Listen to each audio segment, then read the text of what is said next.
তাকে বলা হয় ইবাদ। মহান আল্লাহ তাআলা বলছেন ওয়া ইযা সাআলাকা ইবাদি, যখন আমার বান্দা আপনার কাছে সাহায্য প্রার্থনা করে, ওয়া ইযা সাআলাকা ইবাদি, যখন আমার বান্দা আপনার কাছে সাহায্য প্রার্থনা করে, এবার আপনি বলিয়েন না আমি বলছি, ফা ইন্নী করিব, আমি তার নিকটে আছি, ফা ইন্নী করিব, আমি তার নিকটে আছি।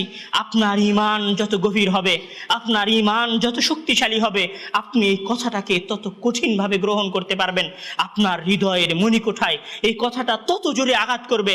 মহান আল্লাহ তাআলা যিনি আমাকে সৃষ্টি করেছেন মিন আলাকিন, আপনাকে সৃষ্টি করেছেন মিন আলাকিন, ওয়া আল্লামানি ওয়া আল্লামাকুম, আমাকে শিক্ষা দিয়েছেন এবং আপনাকে শিক্ষা দিয়েছেন মা লাম আ'লাম ওয়ালা আনতুম লা তা'লামুন, আমাকে সেটা শিক্ষা দিয়েছেন যেটা আমি জানতাম না, আপনাকে সেটা শিক্ষা দিয়েছেন যেটা আপনি জানতেন না।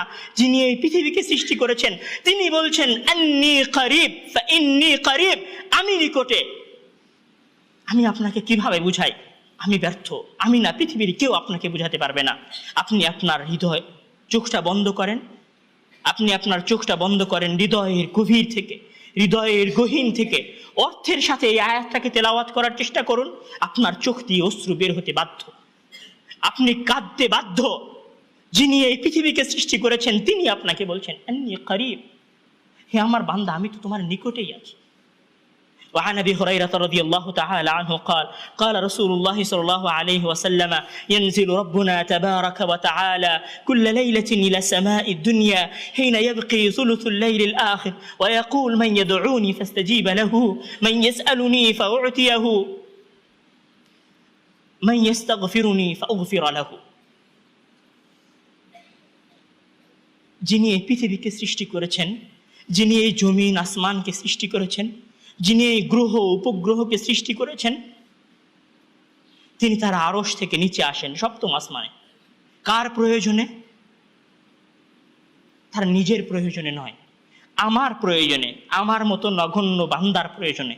যিনি তাকে আলাক থেকে সৃষ্টি করেছেন, যিনি তাকে নগণ্য পানির ফোঁটা থেকে সৃষ্টি করেছেন, তার দরবারে এসে মহান আল্লাহ তাআলা বলেন, তার দরবারে এসে মহান আল্লাহ তাআলা আহ্বান করেন মাইয়াদউনি ফাস্তাজিব লাহু, কে আমাকে আহ্বান করে আমি তার ডাকে সাড়া দিব। মাইয়াসআলুনি, কে আমার কাছে কি চায় আমি তাকে তাই দিব। মাইয়াস্তাগফিরুনি, কে আমার কাছে ক্ষমা চায় আমি তাকে ক্ষমা করে দিব। আশার বাতি নিভে গেছে, জীবনের পথটা কঠিন হয়ে গেছে, আপনি দিশাহারা হয়ে গেছেন, হতাশ হয়ে গেছেন, জীবনে কি করবেন খুঁজে পান না। আপনার পিতা আপনাকে টাকা দিতে পারছে না, পড়ালেখা ছেড়ে দিবেন নাকি পড়াশোনা করবেন, পিতার কাজে হাত বাটাবেন, কি করবেন কোনো সমাধান খুঁজে পান না। পড়া মুখস্থ হয় না, জামিয়া সালাফি থাকতে ভালো লাগে না, আপনি চলে যেতে চান, পড়াশোনা ছেড়ে দিতে চান। আপনার জীবন বড় কঠিন হয়ে গেছে, আপনার জীবন বড় বিফলতাময়।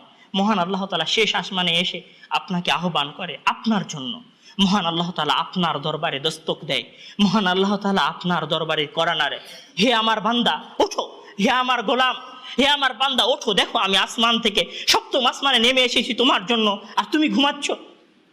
আমি তোমার জন্য নেমে এসেছি সপ্তম আসমান থেকে তোমার দরবারে, তোমার কাছে, যে তুমি আমার কাছে কিছু চাও, তুমি আমাকে উপেক্ষা করে, যে আমি তোমাকে সৃষ্টি করেছি, যে আমি এই পৃথিবীকে সৃষ্টি করেছি, তুমি তাকে উপেক্ষা করে ঘুমাচ্ছ। মহান আল্লাহ তাআলা আপনাকে আহ্বান করতে থাকেন। দুঃখজনক হলেও সত্য, এই পৃথিবীতে খুব নগণ্য সংখ্যক মানুষই মহান আল্লাহ তাআলার দরবারে, মহান আল্লাহ তাআলার দরবারে দস্তক দেওয়ার, মহান আল্লাহ তাআলার আহ্বানে সাড়া দেওয়ার ক্ষমতা অর্জন করে।